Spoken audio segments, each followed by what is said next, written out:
Olá, tudo bem? Hoje é um assunto novo. Hoje nós vamos discutir a síndrome da fadiga adrenal. O que é isso? Nós temos o que antigamente a gente chamava de suprarrenais. Hoje a gente chama de adrenais. São duas glândulas pequenininhas que ficam em cima dos rins. E você podia dizer que é a glândula que responde ao estresse.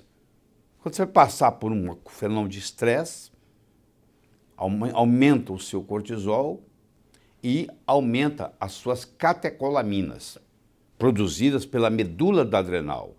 O cortisol é produzido pela córtex e as catecolaminas, norepinefrina ou noradrenalina, que vai virar epinefrina ou adrenalina, que são os hormônios do estresse. Nós temos o eustresse e o distresse. Qual que é a diferença? O eustresse, se você ver lá a palavra de origem grega, significa um estresse bom. É aquele negócio que você tem alguma coisa na vida para fazer, você não está em tédio. Porque se você não tiver nada para fazer, você também é estressante. Você não tem nada para fazer. O tédio absoluto, onde você acorda, não tem nada para fazer, isso é tédio. Esse tédio causa doença. Mas, por outro lado, se você começar a produzir acima da sua capacidade, você começa a ficar estressado. Aí você está no outro extremo. Aí vai chegar uma hora que você vai chutar o pau da barraca. Ninguém aguenta isso.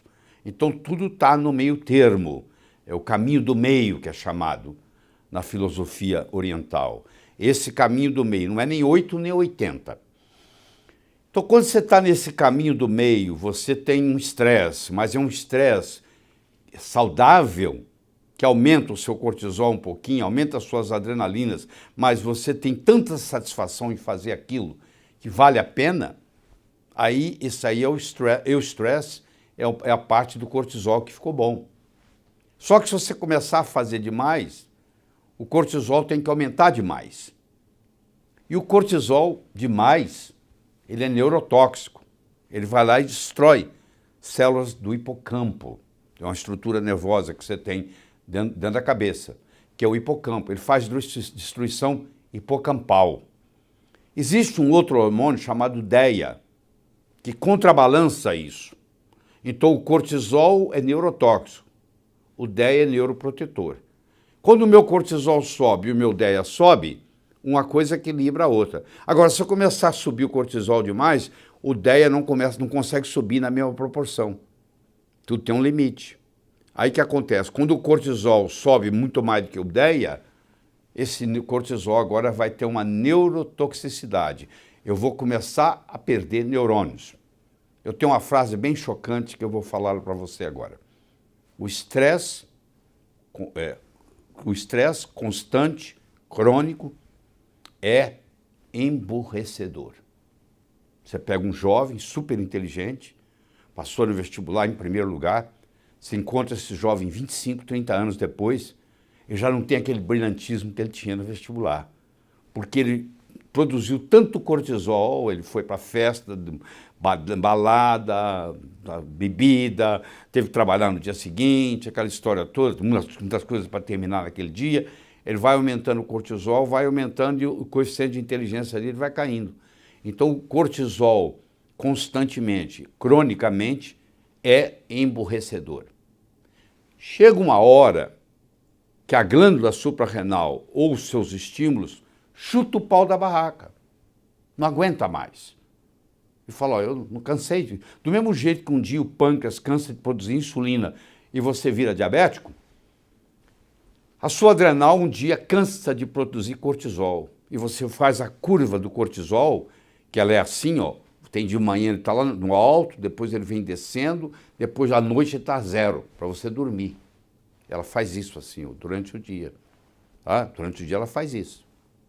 Aí o que acontece? Quando o cortisol começa a cair, vai chegar uma hora que o manhã, o tarde e o noite está igual. Chama curva achatada do cortisol. E aí essa pessoa, ela está cansada, entendeu?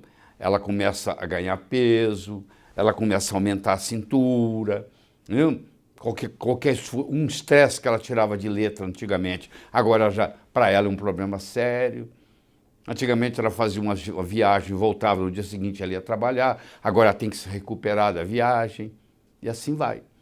Infelizmente, a gente encontra muita gente, principalmente aqui no Brasil, com essas cidades grandes e tudo, todo esse estresse para chegar ao trabalho, o trânsito, etc., que entram nesse quadro. E esse quadro se perpetua.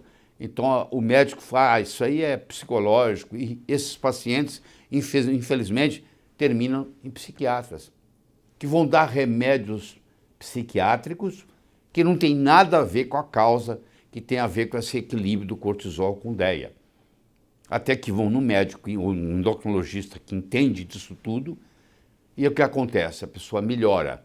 Não é que é fim de carreira, que não pode, não. Mas você deve conhecer casos daquele indivíduo que chutou o pau da barraca. Eu tenho um amigo que era cirurgião, grande cirurgião, operava 10, 12 horas por dia. Um dia terminou a cirurgia, tirou as luvas, saiu do centro cirúrgico, nunca mais voltou no hospital. Ele já até esqueceu que ele foi cirurgião. Porque o estresse chegou num nível tal que ele teve o que se chama de burnout syndrome. É a expressão em inglês. Ele teve um burnout. Ele chutou o pau da barraca. Isso acontece em várias situações. Então o que você tem que fazer é não deixar chegar lá. Então o que você faz? Você tem que aprender a administrar melhor o estresse. Eu digo que o melhor jeito de se administrar o estresse é acordar 15 minutos mais cedo. Por que isso? Porque aí você vai escovar os seus dentes devagar, você vai tomar o seu café devagar, você não vai estar nervoso. Porque o seu dia é determinado pelos seus primeiros 10 minutos. Se os teus 10 minutos são de calma, a tendência é que o dia todo vai ser de calma. Se os seus primeiros 10 minutos é de estresse, a sua suprarrenal vai estar ativada, a adrenal que nós chamamos hoje, vai estar ativada o dia inteiro. Eu espero que essa conversa tenha lhe ajudado. Paramos por aqui.